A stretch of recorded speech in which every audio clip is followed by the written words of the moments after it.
Welcome to the podcast, Claim Your Excellent Life, with your host, Suzanne Kellner-Zinck, where she helps professional women learn how to be happy. Suzanne will teach you how to do this through building high self-esteem, relaxation and calm, and good, healthy relationships. Tune in every week as Suzanne shares effective strategies to help you claim your excellent life with happiness techniques, self-esteem building exercises, relationship tips, and relaxation information. Make sure to head over to dawningvisions.com to subscribe to the newsletter to receive your keys to happiness, as well as other useful free gifts for you. In today's episode of Claim Your Excellent Life, we are going to answer a question that was asked by somebody on Quora. Quora is a forum where people ask questions and other people answer them. And anyone can ask questions and anyone can answer them from all over the world. And the question that was asked by this particular person was, why do people think that the ones who become psychologists are actually problematic themselves? I answered this question. And I answered it really honestly because I think people deserve to have transparency and answers so that they can trust the responses given on forums like this. So what I had stated on here was because people, even including myself, who get into the field of psychology, either as psychologists or psychiatrists or social workers, it doesn't matter, mental health provider, do so because they had problems of their own that they needed to contend with. And this is really true. Sometimes it's a person themselves, sometimes it's someone in their family. And that's what got them interested in it. However, there's a really sad reality here because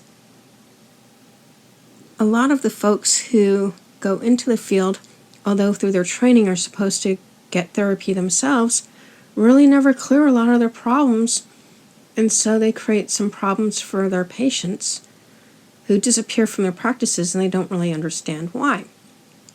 And the reason this happens is because the issues that the therapist hasn't resolved in their own life, they get projected onto their patients in different ways.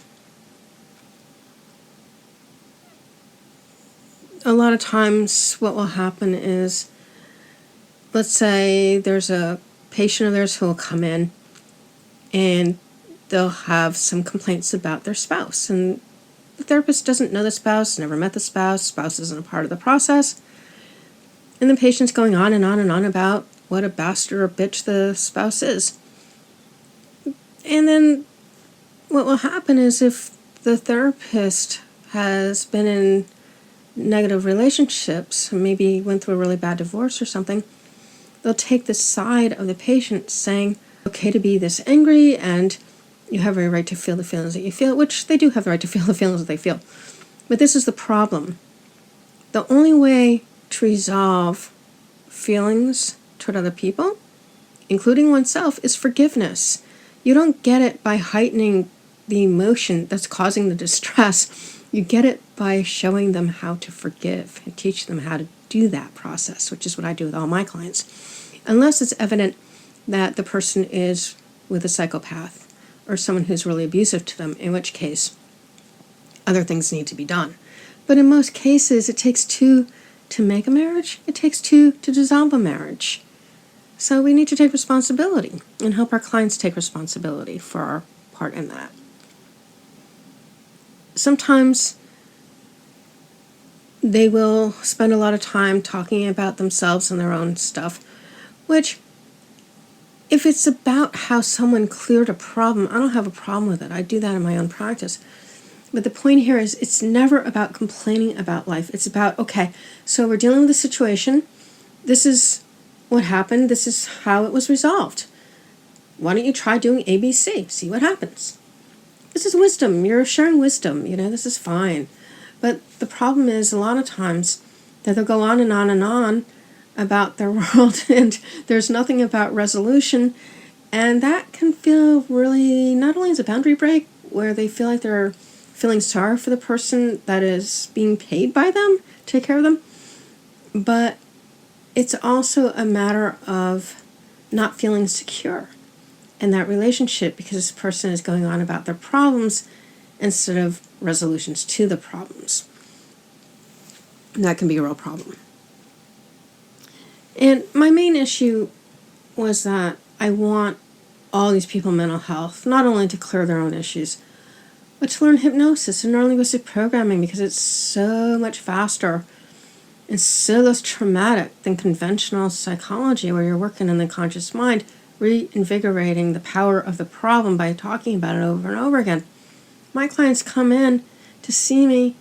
We go through their history once. That's it.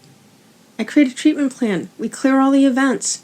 We do the forgiveness work. We do the inner child work. We do a lot of really cool future pacing, which means seeing themselves in the future, achieving the goals that they've set for themselves, which is really the results of the work. It's so much better to look at health and healing versus what is the problem in managing a problem.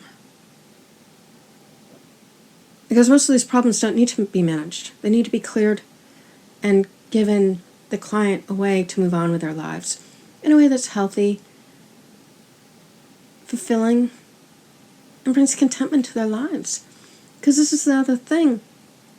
If a person has developed some kind of psychological or psychiatric issue, it's because there was some pain, P-A-I-N, emotional or otherwise, that they need to clear. They need to find out why that was brought on and why they created the thoughts, the behaviors, and habits to help them to not feel those pains anymore, be it an addiction or eating disorder or even anxiety, obsessive-compulsive disorder. These things all serve a purpose for the client.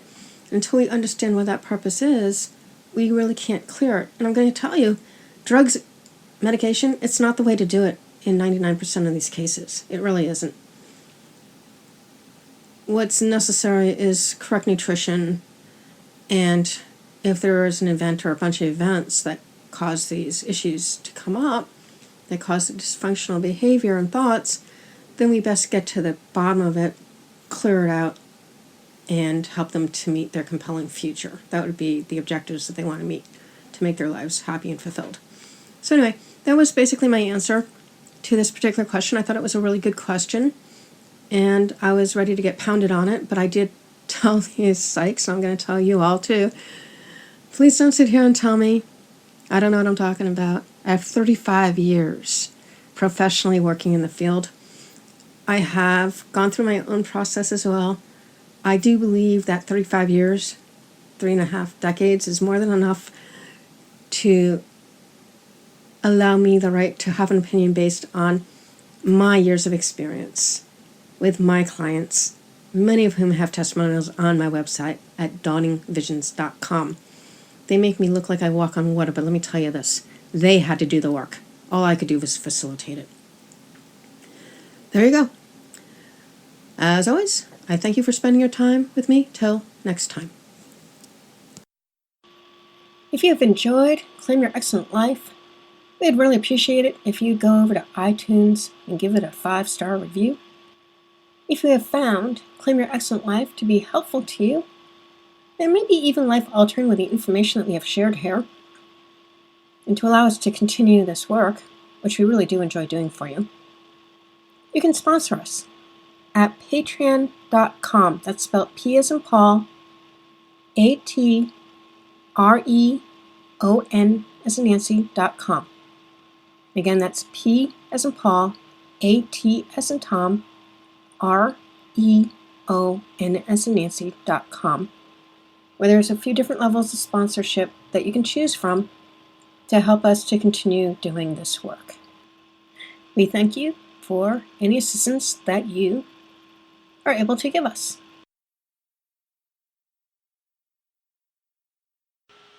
Thank you for listening to the podcast, Claim Your Excellent Life, with your host, Suzanne Kellner-Zinck, where she helps professional women learn how to be happy.